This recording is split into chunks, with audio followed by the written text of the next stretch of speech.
entonces, ¿qué pasa? Hemos asumido que porque tenemos una población religiosa, automáticamente seremos morales.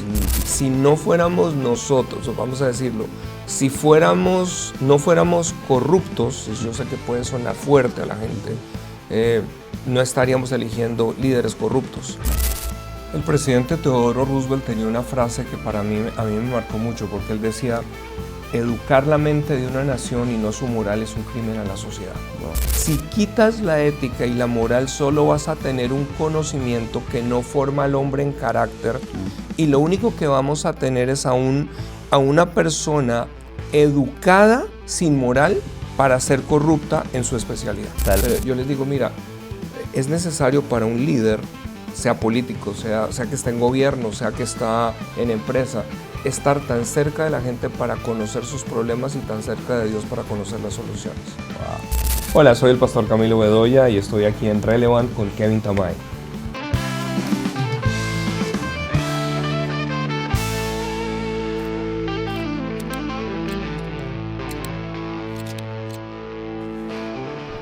¿Qué tal? ¿Cómo están, amigos? Estamos aquí en un nuevo episodio aquí en Relevant con Kevin Tamay. Desde una edición especial, porque nos encontramos en Washington, D.C., compartiendo con muchos líderes a nivel Latinoamérica, donde estamos compartiendo muchas ideas, estamos aprendiendo mucho sobre la cultura americana y cómo Dios está involucrado en casi todo, en casi toda la historia americana. Y es increíble poder escucharlo, poder entenderlo y educarnos, y qué mejor en el mismo lugar donde ocurrieron los hechos. Así que para mí es especial. ¿Ve? Y en esta oportunidad me encuentro con, creo que es un nuevo amigo que va a poder compartir conmigo y con ustedes algo que es muy importante. Ya lo hemos tocado en uno que otro programa, pero es importantísimo tocarlo más aún en lo coyuntural que estamos viviendo aquí desde Washington, D.C.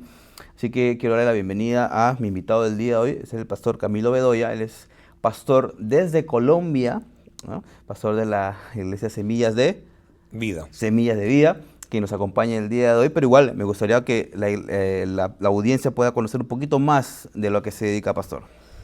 Gracias, Kevin. Bueno, es un gusto estar aquí contigo, con tu audiencia. Bueno, sí, soy pastor de una iglesia cristiana ya hace más de 23 años, pero también he sido director para Colombia de una organización que se llama la Cumbre Global de Liderazgo. Soy facilitador de otra institución que se llama Haggai, que lo que hacemos es alcanzar líderes estratégicamente posicionados en esferas de influencia, y tengo una organización que se llama Elite, que es una escuela de liderazgo transformacional. Lo que hacemos es activar personas a propósitos en cada esfera de influencia. Perfecto, perfecto.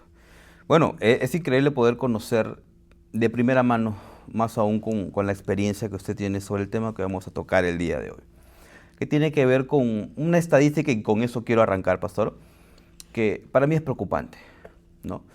Recientemente me llegó una data la cual indicaba que en los países latinoamericanos casi el 60-70% de personas que habitan una nación está compuesta por personas o cristianas o católicas, o que profesan una fe activa. Sin embargo, estos mismos países cuentan con altos índices de corrupción en sus gobiernos. Para nadie es un secreto, pues, que los gobiernos en Latinoamérica son escogidos por voto popular. ¿Esto qué quiere decir? Que las mismas personas son las que escogen a sus autoridades. Entonces, si tenemos ese gran número de personas que profesan una fe cristiana, se supone que deberían escoger bien a sus gobernantes. Pero no está ocurriendo, porque vemos estos altos índices de corrupción. Yo no entiendo, no tiene lógica para mí. Me gustaría que usted pueda de alguna manera desglosarnos para poder entender por qué es que está ocurriendo esto en Latinoamérica. Gracias, Kevin. Bueno, yo podría decir un par de cosas. Existen unos índices de una organización que se llamaba Transparencia Internacional, Okay. Que anteriormente, hoy pues ha sido comprada por otras organizaciones, pero mostraba que los países protestantes eran los de mayor índice de transparencia. Okay. Luego mostraba una diferencia entre aquellos países, llamémoslo así, que recibieron una reforma protestante de aquellos que no lo hicieron a nivel de Europa. No se cuenta la América Latina porque, digámoslo así, lo que viene a ser esa reforma ocurrió en Europa. Pero ¿de qué se trató Occidente? Occidente se trató de que precisamente sufrió una reforma espiritual, pero no solamente, hablemoslo mística, sino en su pensamiento. Y eso se debió a que ellos tuvieron lo que se conoció el catecismo de Heidelberg y de Westminster, que enseñó valores a la sociedad, enseñó sistemáticamente principios y valores. América Latina no lo hemos tenido. Entonces, ¿qué pasa? Hemos asumido que porque tenemos una población religiosa, automáticamente seremos morales. Pero realmente esto es algo que ha estado, por así decirlo de alguna manera, ignorado o escondido, entonces no ha sido enseñado. El reflejo del dirigente es el pueblo. Luego, lo que estás diciendo es, ¿por qué nos quejamos de dirigentes que elegimos de acuerdo a la imagen que nosotros tenemos? Si no fuéramos nosotros, vamos a decirlo, si no fuéramos corruptos, y yo sé que puede sonar fuerte a la gente, no estaríamos eligiendo líderes corruptos. No. ¿Por qué? Porque tendríamos otro nivel de pensamiento en torno a valores. Wow. Hay una frase que siempre la suelo escuchar en mi país. Tenemos a los políticos que nos merecemos, se dice. Sí, la tenemos en Colombia. Es durísimo, es duro, es crudo, pero es lo que ocurre, es la realidad. Sí. Y no vamos a centrarnos a lo mejor en una población en general. Sí quiero ser un poquito más específico, justamente trayendo a la mesa ficticia, porque no tengo mesa, pero trayéndola a la conversación sobre el dato que acabo de dar, que apunta a este público, llámese religioso, para que se pueda entender, que uno pues sobreentendería que tendría cierto principio, cierto criterio al momento de escoger a sus autoridades. Entonces, la pregunta viene, ¿qué es lo que está faltando? Personas, como usted dice, que vuelvan a tener esta conciencia moral para saber a quién escoger, o gente con principios y valores cristianos que sí estén al frente de los partidos políticos para que el pueblo tenga a quién escoger, porque pueden excusarse también en eso, no tenemos a quién escoger, pero ¿cuál es la figura o necesitamos ambas? Son las dos, en mi opinión son las dos. Por supuesto, si miramos lo que fue Occidente, a Occidente lo forma el fundamento judío-cristiano. Sí. Y Occidente, digámoslo así, voy a contar un par de experiencias. En el año 85 es la primera oportunidad que tengo de ir a Alemania. Estudié en un colegio alemán, entonces fui expuesto a esta cultura. Y cuando yo llego a Alemania en el año 85, recuerdo tanto que ya para subir al metro no te vendían el tiquete, era una máquina. No había un guardia de seguridad ni había un personal, simplemente tú debías sacar tu tiquete, tiquetearlo y subir al tren. Y yo recuerdo para mí, recién estaba terminando, digámoslo así, mi secundaria, estaba en una excursión y era como absurdo. Y fíjate lo que nos pasó, una profesora con la viveza, o como llamamos en nuestros países, astucia, ¿cierto? Algunos llaman esa malicia indígena, aunque está mal llevada, los indígenas no tenían esa concepción de robo. Pero ella, como vio la oportunidad, lo que hacía era recogernos, o sea, todos decía, denme el dinero, yo les compro los tiquetes. Y resulta que un día aparece un guardia, uno de los inspectores que pasan y le está pidiendo los tiquetes, y ella haciéndose la que no entendía nada, la verdad era que se estaba quedando con el dinero. Entonces, fíjate, esto pasa a todo nivel en la sociedad, pero a tu pregunta es, ¿por qué? ¿Dónde se enseñan esos valores? En casa, creo. Debe empezar en casa, pero ¿cuál es la fuente de influencia de valores? La iglesia, ¿no? La Biblia. Bueno, la Biblia. ¿Me entiendes? O sea, tiene que existir algo, y es, si no hay familias que están siendo enseñadas, y aquí necesitamos entender algo, sistemáticamente en entender qué son esos principios y valores. ¿A qué se refiere con sistemáticamente, pastor?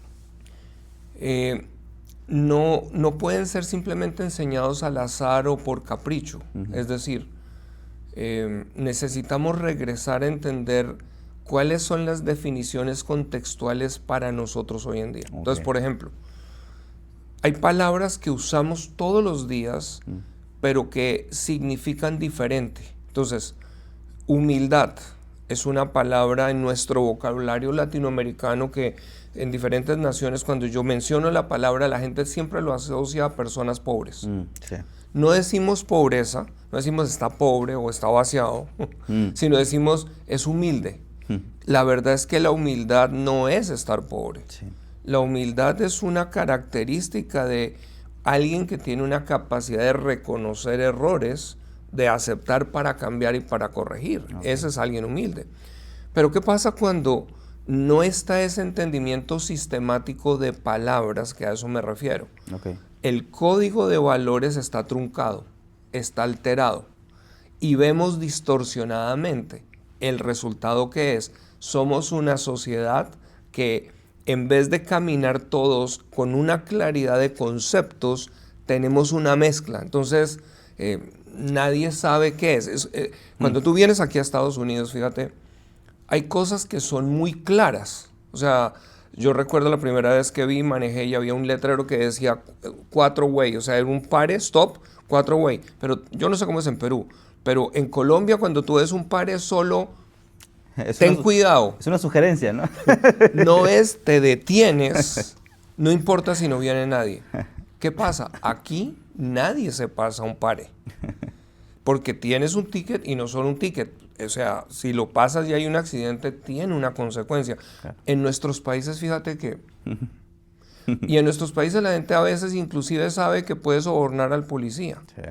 Entonces, ahí es donde empezamos a entender. Yo creo que ahí nos toca de pronto mirar hacia atrás. Tenemos que definir términos. ¿Qué es carácter? ¿Qué es cultura? Sí, y ahora que usted menciona eso de volver atrás, lo escuché en algún momento, alguna enseñanza suya, y hablaba sobre, o mencionaba sobre volver justamente a esto de los 10 mandamientos. Quisiera que pueda desglosar un poquito por qué es importante regresar a estos 10 mandamientos, por qué es importante darle una mirada nuevamente al Antiguo Testamento incluso, ¿no? Estaba yo precisamente en Colombia tocando algo con la Iglesia Nacional. Estábamos a nivel de la iglesia porque estamos atravesando un momento no fácil. Y yo les estaba explicando cómo durante antes de la Segunda Guerra, antes de que Hitler subiera al poder, no sé si la audiencia conoce, para muchos esto es novedoso, pero hablando de a quién elegimos, Alemania, Adolfo Hitler, fue lanzado desde los púlpitos luterano y católico. Sí. Y ahí la pregunta es, ¿cómo no se dieron cuenta de alguien de estas características? Y venimos entonces a esto. ¿Por qué? Porque se le miró un carisma, pero no se revisó el carácter. Entonces, los 10 mandamientos que preguntan, la pregunta sería es ¿por qué Dios los entrega? Y si miramos en los 10 mandamientos, ellos tienen un elemento, digámoslo así, unos primeros hacia Dios, pero los segundos son transversales, ¿cierto? Y en esos segundos transversales están diseñados es para formar dentro de una sociedad una cultura que se rige por unos valores principales. Entonces, por ejemplo, no robarás, no es una sugerencia, sí, es un mandamiento. Sí. Si la sociedad entiende, ahora, ¿qué es lo que aquí viene el elemento? Bueno, ¿por qué no debo robar? Europa entendió el catequismo fue de enseñar, por ejemplo, porque algo se llama propiedad privada. Y si Kevin tiene ese reloj, pues yo no puedo decir es que a mí me gusta. ¿Qué es lo que vemos aquí en Estados Unidos? Que gracias a Dios no ha llegado a nuestras naciones todavía. Pero fíjate que cuando en la administración pasada permitieron que la gente podía entrar y robar hasta $1,000. No sé si has visto eso. O sea, en Los Ángeles es una locura. Entran y saquean y pueden, menos de $1,000 le da la legislación. Pues, ¿qué pasó? Que se volvió un saqueo que tiendas empezaron a cerrar. ¿Por qué? Porque no hay una claridad de un principio rector. 10 mandamientos son principios rectores de comportamiento. Y esos principios rectores de comportamiento, si no se saben enseñar en una sociedad y no los abrazamos como entendimiento de que la libertad depende de usar correctamente esos principios y de autogobernarnos, entonces nos empezamos a destruir. ¿Y a qué va a pasar? Si como sociedad nuestra cultura es una que es laxa en ello, pues vamos a elegir un político que a la vez es laxo de la misma manera. Entonces no podemos exigirle a él cuando nosotros mismos estamos haciéndolo. Y es curioso, en algún momento también lo he comentado en otro programa. Corrupción no necesariamente es aquel político que está robando, que sí lo es. Podemos encontrarlo yendo al mercado y cuando la casera que nos vende, ¿verdad?, el kilo de arroz, el kilo de papa, tiene la balanza, en mi país le dicen pinchada, o sea que está adulterada para que pese menos o más. Sí. Ya, eso es un acto de corrupción también. Y ella no es una política, no es alguien que trabaja en el Estado. Entonces, es como que esta conciencia que radica obviamente en la cultura, como usted lo mencionaba, latinoamericana, ya está inmersa en el pueblo y es algo que tiene que ser extirpado necesariamente. Usted lo ha explicado clarísimo. Es necesario regresar a esta enseñanza de los 10 mandamientos, de poder entender que es necesario poder cambiar al ser humano desde su interior lo que hace para saber elegir, porque si no, está eligiendo de lo que tiene por dentro, como usted lo explicó claramente. Ahora, viene la segunda parte, que tiene que ver con la gobernación, con estas personas que están ya supuestamente preparadas para ocupar un cargo de influencia, de poder, como quieran llamarlo. ¿Por qué no encontramos personas idóneas, adecuadas, con valores, que sí las hay, pero es mínima? Porque ¿dónde radica el problema de no encontrar a estas personas que entiendo yo, a mi parecer, deberían haber salido, al menos creo yo, de justamente estos lugares donde se enseñan estos tipos de valores que es la iglesia, creo yo? Entonces, ¿dónde cree que radica el problema para no encontrar una buena cantidad de personas a quien uno pueda decir, ok, esta persona tiene buenos valores, tiene buenos principios, voy a votar por ella? ¿Dónde radica ese problema? El presidente Teodoro Roosevelt tenía una frase que a mí me marcó mucho, porque él decía: educar la mente de una nación y no su moral es un crimen a la sociedad. Wow. O sea, voy a repetirla. Sí. Educar la mente de una moral, de una Nación. sociedad Okay. o nación, sin educar su moral es un crimen a la sociedad. Wow. Voy a poner el ejemplo. Colombia. No sé si sabías que el cartel de Cali fue educado en Harvard. No lo sabía. Eso nos está llevando a algo. Siempre oímos a políticos decir la solución es la educación, pero hemos quitado de la educación los principios morales. Hoy ya no se enseña ni siquiera religión, no se enseña ética en las universidades. Sí. Entonces, ¿qué tenemos como consecuencia? Harvard, una universidad que tuvo su fundamento cristiano, pero que se apartó de ella. Entonces, ¿qué pasa? Si quitas la ética y la moral, solo vas a tener un conocimiento que no forma al hombre en carácter, y lo único que vamos a tener es a una persona educada sin moral para ser corrupta en su especialidad. O sea, ladrones académicos, digámoslo. Por supuesto, es lo que estamos viendo, míralo a todo nivel. ¿Por qué? Porque no tienen unos principios rectores. No entienden o piensan que esos principios rectores son algo religioso, pero luego se estrellan cuando se dan cuenta que terminan en la cárcel o que terminan en un desfalco. No entienden por qué la vida no les está sonriendo. Ahora, no empieza en el político. Empieza cuando desde casa, por ejemplo, te voy a hablar de casos verídicos, historias reales que a través del tiempo, por algo que enseñamos, se ha aprendido. Tengo un gran amigo, hoy es presidente de una organización que se encarga en la transformación cultural, y su historia es esta. Dice: cuando yo era pequeño, yo empecé a ser vivo y me empecé a robar un lápiz del colegio, el borrador del compañero, lo de aquí, lo de allá. Dice, pero salí del colegio, pasé a la universidad y seguía siendo el vivo. Cuando ya llegué al área corporativa, un día resultó que hice un desfalco y estaba en la cárcel. Wow. Y la pregunta fue: ¿por qué llegué aquí? Sí. Nadie me dijo de pequeño que eso no debía hacerse. Entonces, miremoslo a aplicaciones. No sé cómo es en el Perú, pero en Colombia, a veces Hay mamás que viene su niño y está teniendo 2 o 3 novias al tiempo y dice, uy, mi niño sí que es, él es, allá le decimos es muy vivo, pero está llorando porque su marido le está poniendo los cachos o está siendo adúltera. Entonces, ¿qué está pasando? Ella misma lo que está llorando no lo entiende como principio para enseñarlo desde casa. Otro caso genuino. Con un amigo, alguien que era amigo de mi esposa, tenían unos almacenes de calzado y les estaban robando. Contrataban persona cajera, les contrataban y dijo, no, vamos a conseguirnos una cristiana. Y con seguridad esta cristiana va a bajar. Cuando empiezan, tienen las cámaras, la filman y la ven que está robando la plata. Y la llaman y dicen, oye, ¿tú por qué te están robando? No, yo no estoy robando la plata, pero mira, aquí estás en cámara. No, las riquezas del impío están reservadas para el justo. Entonces, fíjate, aquí viene el otro elemento y es una falsa aplicación de una escritura. Porque no tenemos el contexto de enseñanza sistemática para dar claridad del valor.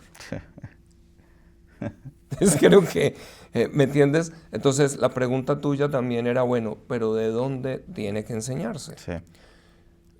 Aquí es donde yo creo que hay algo que debemos mirar, porque no sé cómo es en el Perú, pero he visto en varios países sistemáticamente se han retirado de la educación ciertas materias fundamentales. Por eso hablábamos, claro, se viene prohibiendo religión, pero realmente, ¿qué se ha tratado de prohibir de la religión? Esas clases de ética. Antes se daban en las universidades, siempre había una clase de ética, de moral, no religión, ética y moral. También la retiraron. Se han retirado, por ejemplo, las clases de historia. La pregunta es ¿por qué? Y yo creo que aquí es donde tenemos que entender que ha habido una estrategia ideológica para tratar de corromper la sociedad. Cuando hablo de corromper es de privarla de unos valores de manera que puedan volver a ser esclavizadas. Porque una población que se autogobierna es una población libre. Lo que estamos viendo aquí en Estados Unidos, que hemos tenido la oportunidad, fíjate, de ir a un museo, pues me olvidó decir que soy mentor precisamente de este programa del Christian Center, pero algo de lo que hacemos precisamente con los becarios al llevarlos es ver cuál es el fundamento de una nación bajo Dios. ¿Y qué es lo que decían los fundadores de la patria? Decían que esta nación solo podía existir si la gente se podía autogobernar. O sea que entendían el principio de enseñanza de principios y valores para una moral que se autogobierna. Y es por eso que tú puedes ir aquí a ciertos lugares. Me he encontrado poblaciones, por ejemplo, hay una en Ohio que se llama Berlín, Ohio, en donde literalmente, cuando yo llegué no lo podía creer. Llego a un almacén de verduras sobre el mediodía y no había nadie, solo un letrerito que decía, salí a almorzar, pero por favor pese sus productos, pague y retire su cambio si lo requiere.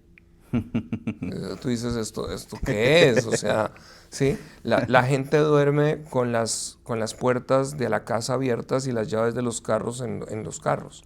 ¿Por qué? Porque en la comunidad no hay ladrones. ¿Por qué? Porque es una comunidad que se autogobierna. Y ahí es donde empiezas a decir, esto es como el cielo en la tierra. O sea, que sí es posible. Sí. Wow. Wow.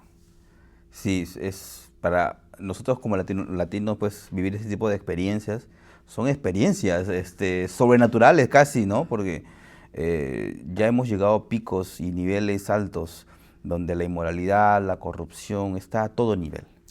A todo nivel, ya no solamente en los estatus altos de gobierno, lo vemos a todo nivel. Es triste, es preocupante y al ser preocupante es una llamada de atención, creo, para nosotros como cristianos. Es una autocrítica porque somos cristianos, el pastor y yo. No es que nos aislemos y nos dediquemos a apuntar a ellos tienen la culpa, no. Nosotros somos parte de eso y queremos también ser parte de la solución. Queremos brindar un granito de arena a través del área que nos ha tocado estar, ¿no? Hay algo que es importante que me gustaría que usted pueda desglosarlo también brevemente y muy claramente, que tiene que ver con la cosmovisión bíblica para poder entender estos conceptos políticos o incluso estos llamados que pueden tener la sociedad dentro del núcleo cristiano, que no están llamados necesariamente al pastorado, al liderazgo, que a lo mejor están llamados a otro tipo de áreas de la sociedad. ¿Cómo podemos entender este concepto de cosmovisión bíblica dentro de la iglesia, pastor? Mira, Kevin, yo estoy cumpliendo 40 años de cristiano. Okay. Y de los cuales quizás los primeros 15 no entendía el concepto de cosmovisión. Cosmovisión, voy a utilizar otra expresión, y es el paradigma que tienes sobre el mundo que te rodea. Okay. La manera en que lo envisionas. Y por supuesto hay puntos de vista. Está el punto de vista humanista o ateo o obviamente cristiano. Pero aún dentro de la iglesia cristiana, lastimosamente, una gran parte tenemos la idea de que solo debemos, una vez que somos salvos, aceptamos a Cristo, esperar el rapto o el regreso de Jesús. Y con ello, ¿qué es lo que sucede? Dejamos de interesarnos o de entender que Dios está interesado en la vida de la sociedad y de construir nación. Ahí es donde entraría esta figura, llamémoslo, del ser humano llamado a un gobierno civil. Okay. Entonces, ¿dónde encontramos eso en Génesis? Desde el capítulo 1, cuando Dios crea al hombre, luego le pone el huerto y le dice, sojuzga la tierra, administrala. Hay otras versiones que me gusta, dice ser responsable. Luego, cuando vemos el planeta en el estado en que está, ¿de quién es la culpa? Sí. Nuestra. ¿Por qué? Porque no hemos entendido que somos los responsables de administrar los recursos. Ahora, claro, Dios no nos deja solo administrando recursos sin darnos un entendimiento. Entonces, esa cosmovisión de la que hablamos es que nosotros debemos comprender que Dios en su palabra lo que nos dejó no fue un libro místico para practicar en 4 paredes de una iglesia, sino un libro que nos da enseñanza para todas las áreas de la sociedad con el ánimo de construir sociedades justas, libres y naciones. Una nación parte de una familia, que esa familia construye sociedad porque en ella están valores. Fíjate que aquí es bueno esto que puede chocar a algunos, pero normalmente cuando pensamos en Carlos Marx, en Engels, todos aquellos socialistas, ellos no tienen familias. Todas sus familias fueron destruidas. ¿Por qué? Por eso mismo tampoco les interesa construir una sociedad, sino por el contrario, destruirla. Sí. Y ahí es donde volvemos a un tema de valores. ¿Dónde son necesarios los valores? En casa. ¿Y para qué los enseño en casa? Para que mis generaciones puedan tener la esperanza de vivir en un territorio libre. Cuando esa cosmovisión no existe, vivimos en la inmediatez. Entonces nuestro cristianismo solo se trata de que Dios como que me traiga milagrosamente las cosas, y no entiendo que el trabajo duro es un diseño de Dios, que el ahorro es un trabajo de Dios. Y ahí es donde uno empieza a encontrar, por ejemplo, las teorías. Yo tuve la oportunidad de estudiar administración industrial, entonces yo recuerdo cuando me enseñaron en la universidad Adam Smith, pero Adam Smith a mí nunca me lo enseñaron desde una cosmovisión cristiana. Pero cuando tú miras la base de Adam Smith, que es la mano invisible, nunca me dijeron que esa mano invisible era la mano de Dios. Entonces un capitalismo sin la mano de Dios se convierte en un capitalismo voraz. Sí. Porque la mano invisible es la que es generosa. Y cuando yo entiendo el capitalismo desde la generosidad, entonces no es para tomar, es para hacer circular bienes. Fíjate la cosmovisión. La cosmovisión desde la óptica correcta nos da que un resultado y fruto correcto. Sí, wow. Sí, y creo que es un concepto que tengo cierta esperanza, porque cada vez se comienza a escuchar mucho más ese concepto en las iglesias. Veo iglesias interesadas, estamos comenzando. Todavía estamos en pañales, pero me interesa y me anima mucho el ver que muchas iglesias ya están iniciando a abrir esta nueva enseñanza, bueno, que no es nueva, pero esta enseñanza en las iglesias latinoamericanas, y desde acá yo animo, los motivo, si sé que va a haber más de un pastor que nos va a estar viendo, a que pueda informarse, que pueda capacitarse primero, a lo mejor él, su liderazgo principal, ¿no? Y luego transmitir este mensaje a a los demás miembros de la iglesia, porque ya lo hemos dicho, el pastor lo ha dicho, o sea, la Biblia, la enseñanza de Dios está formada y somos llamados a impactar todas las áreas de la sociedad, ¿no? No solo las cuatro paredes de la iglesia, sino todas las áreas de la sociedad.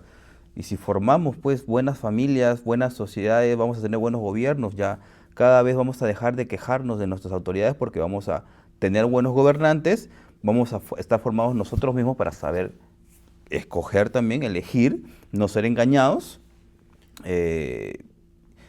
Sí, si me Sí, permites, sí, claro. en esa línea, Kevin, mira, algo que estudiamos, estábamos en el Museo de la Biblia, Sí.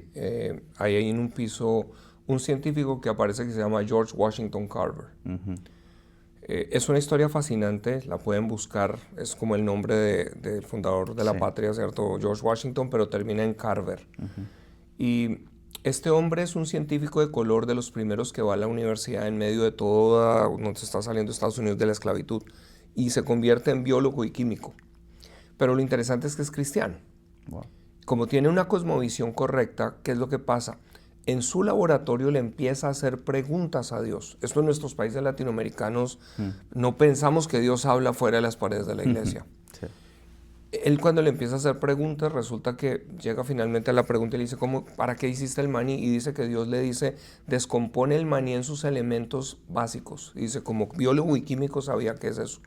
Y a partir de ahí Dios me dio más de 100 usos del maní que están patentados. Wow. Con eso, durante la época de recesión americana, él pudo crear unos cultivos, eso está todo documentado, lo pueden googlear, en donde él abasteció de alimento a toda la población del sur.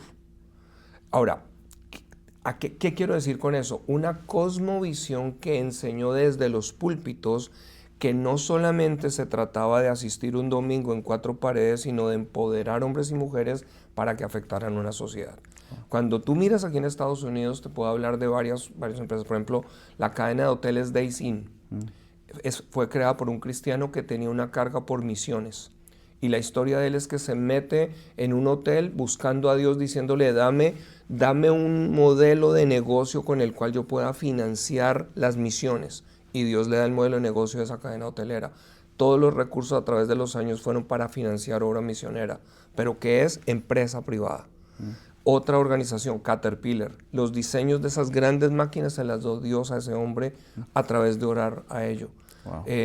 Si tú miras Jugos Tropicana, que está en jugos de naranja, es una compañía creada por un hombre que tenía en su corazón poder tomar misioneros que estaban por años afuera para traerlos, colocarlos dentro de viviendas y que pudiera darle servicio odontológico, servicio médico, luego el tiempo que estaba allá. La gente no entiende esto. Un amigo creó un museo en Estados Unidos, en Oklahoma, y era para mostrar el pago, el costo de los misioneros años atrás. Y tenía una parte en el museo en donde, digamos así, su homenaje lo enviaban en un ataúd, porque sabían que usualmente no duraban más de 2 años en el extranjero, y yendo por barco nunca los volverían a ver. Entonces, cuando empezamos a mirar esto, este hombre, y existe en la Florida, hay todo un vecindario que el hombre levantó de Tropicana, en donde recibió a los misioneros. Pero mi punto, ¿cuál es? Cosmovisión. ¿Qué pasó? Les enseñaron que a Dios podemos ir por ideas, que a Dios podemos ir por inventos, que a Dios podemos ir para crear industria, empresas, soluciones. Luego eso crea una mentalidad de emprendimiento y no solamente de dependencia y de víctima, a ver quién me da. A nosotros, ¿qué nos tocó? Un evangelio que fue el evangelio de la pobreza en América Latina. Y de ahí viene acuñado el término, entre más pobre, más humilde. Y es totalmente contrario a la Biblia. La Biblia lo que quiere es que nosotros podamos emprender. Y América Latina está lista para una revolución si desde la iglesia podemos enseñar correctamente esta cosmovisión. Genial. Wow. Sí. Ahí hay dos preguntas más que me gustaría hacerle, pastor. La primera está relacionada a la juventud. Hay mucha juventud que de alguna manera está decepcionada de su clase política, porque simplemente entiende de que no hay como que referentes a quienes seguir, y los que hay simplemente se han dedicado a robar, o, porque esto me tocó preguntárselo a muchos jóvenes, el mensaje que les llega a ellos por parte de los políticos o de los politólogos, las personas que suelen estar involucradas en política, a veces suele ser muy académico ya, muy académico. Y nos tocó vivir en una época de redes sociales donde los jóvenes sobre todo tienen la información muy al instante, muy rápido, ¿no? O sea, TikTok ha venido a cambiar incluso las reglas del juego, del mundo, yo que me dedico al mundo audiovisual, a cambiar esta regla que nosotros en el mundo audiovisual tenemos un concepto que se llaman los hubs, que son, tienes que ser ya. Son como puertos. Sí.